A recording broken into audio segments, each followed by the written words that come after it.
This is Shine On Policycast, the podcast that brings you EU policy updates relevant to solar. I'm your host, Bethany. Let's get started.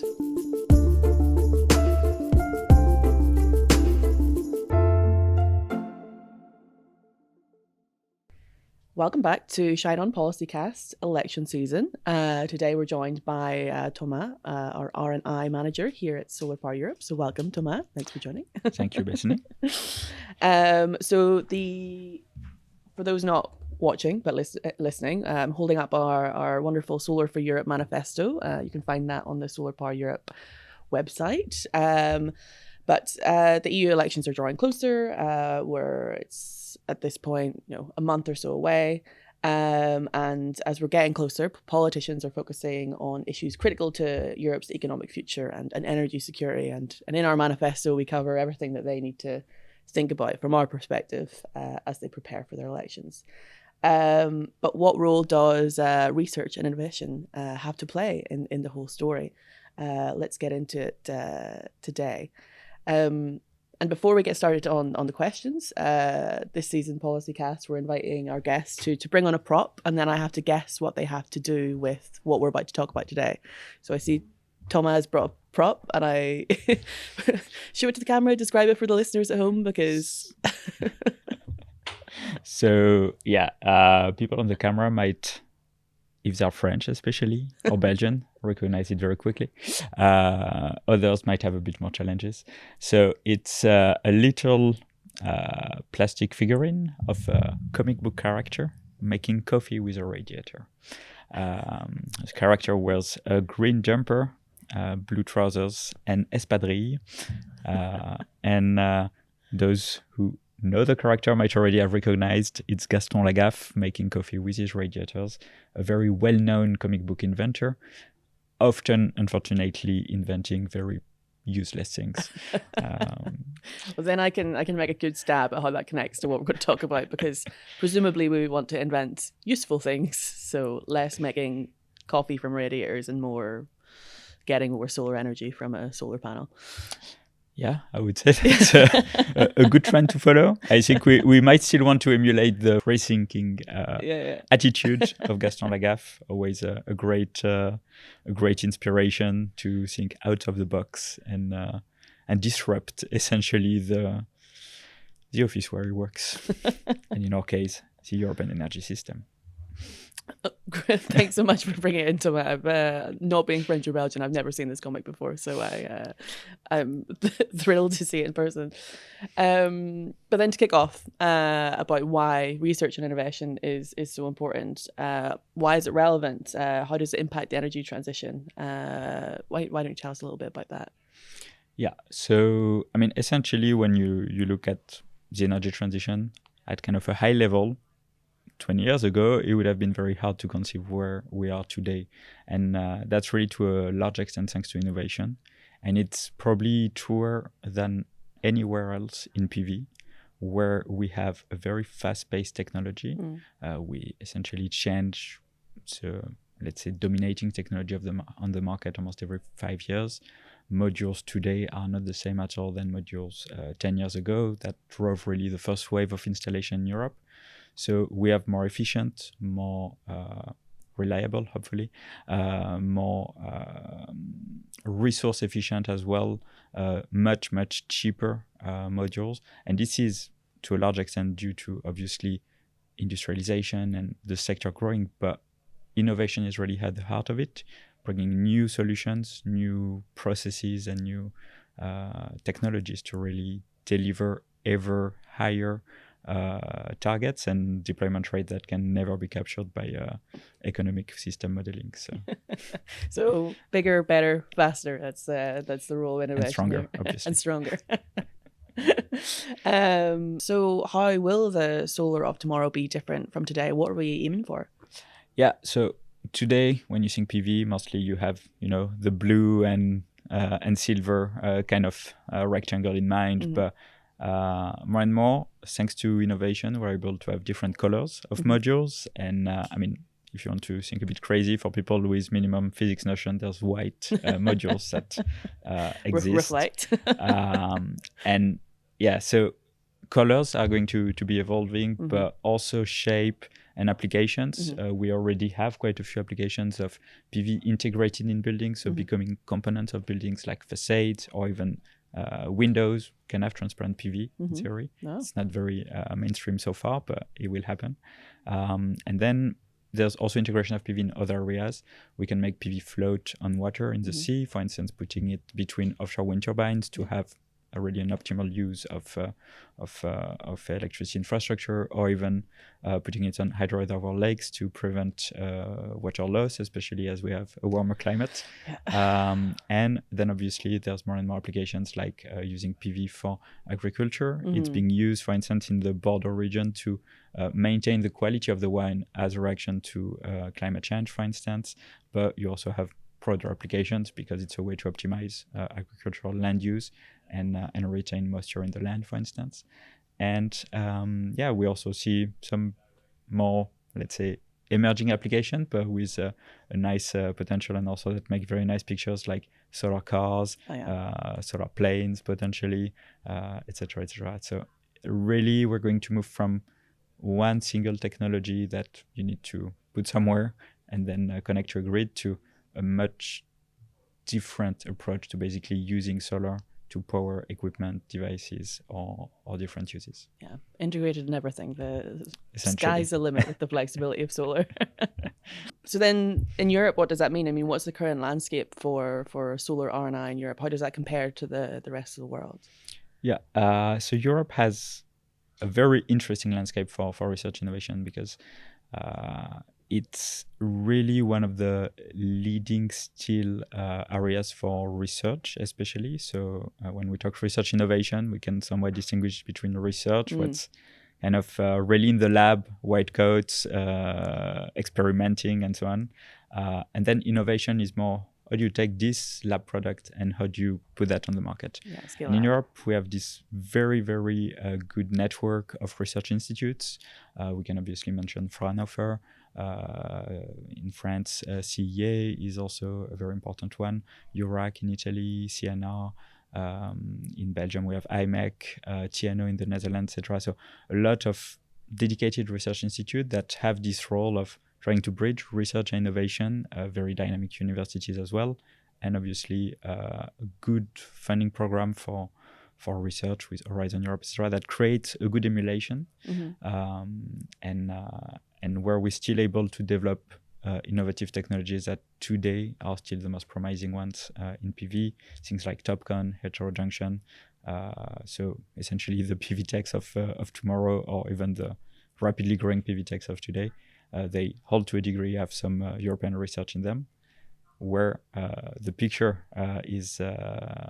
needs to improve is on the innovation part. So we don't necessarily have all the industrial players, all the economic environment to allow this lab breakthrough to become basically a product.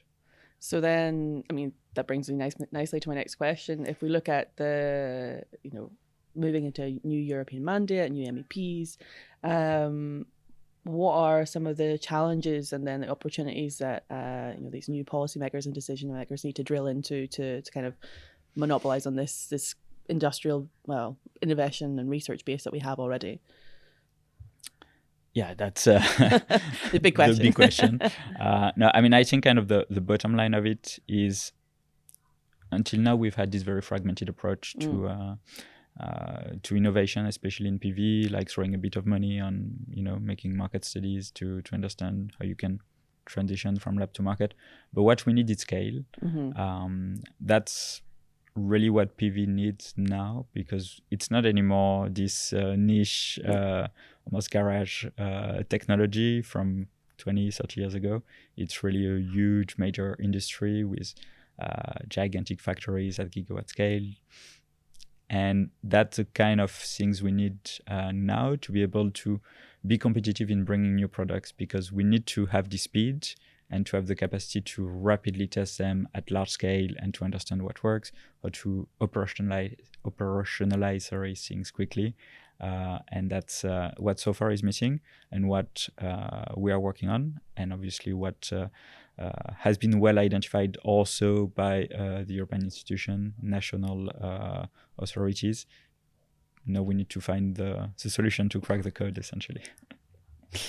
And then if we drill into that even further, I mean, looking at what politicians can do, looking at what MEPs can do, does that look like, Horizon funding is moving into its new chapter, and what does the funding landscape look like there? What more could be done there, and what really can they do in once they get through elections and find their seat again?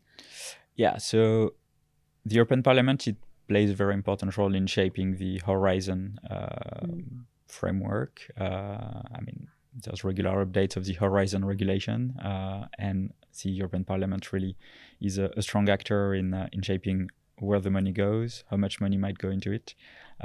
So that's a very important, let's say, aspect of it. Horizon Europe is one of the most successful programs globally for research and innovation, not just for PV, but for anything.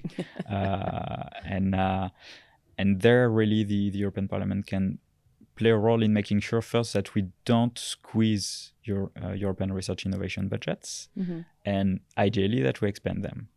And then building from that, it's European Parliament also has this role in putting new topics on the table and bringing new ideas to the European Commission and to sometimes more conservative, let's say, European Council.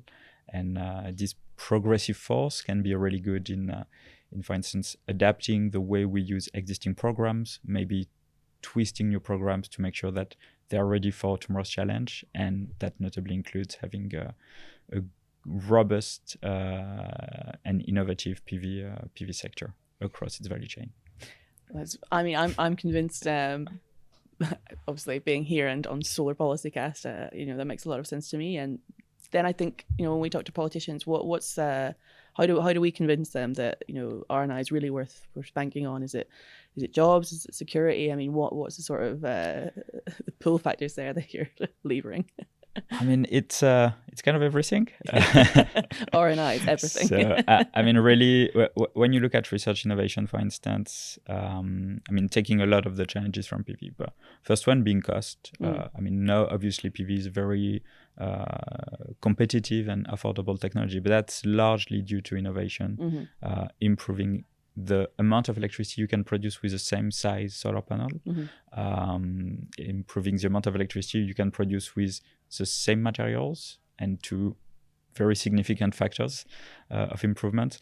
I really, even though we are not necessarily manufacturing all of our PV or even most of our PV in Europe, thanks to innovation, notably European innovation, the PV technology matured enough that we basically were able to save over 120 billion euros compared to if we would have had to import the same amount of modules, but at the cost of, let's say, 10 years ago. Okay. So that's a very significant saving.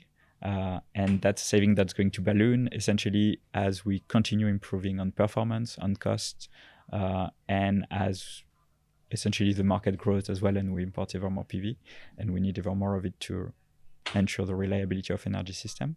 And then the second aspect is more and more we are seeing that people are concerned about material use in clean energy technologies, about the circularity of our economy overall. And for PV, this notably goes via innovation, because it's obviously challenging to make sure we have the right quality of materials to deliver this very complex product that is a PV panel.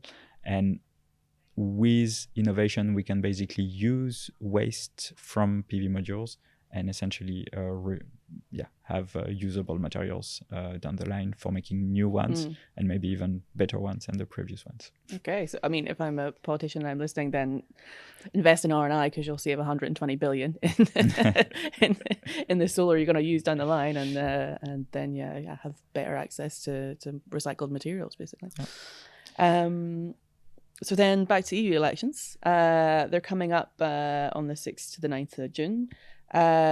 do you know what day it is in your home country of France? And why would you encourage people to go and vote in elections? Yeah, so I think in France, like every election, it is on the Sunday, and that is the 9th of June. I mean, beyond some obvious reasons why people should go voting, and let's say more broader ones, if we look specifically at people interested in the energy transition and in PV, it's important to vote for parties or MEPs that have a very strong vision on what they want to achieve, and that also ideally have a proven track record of being able to push this agenda at European level. If we look at France, election culture is very different from the European election culture, and especially the way the French Parliament works, very different from the European one.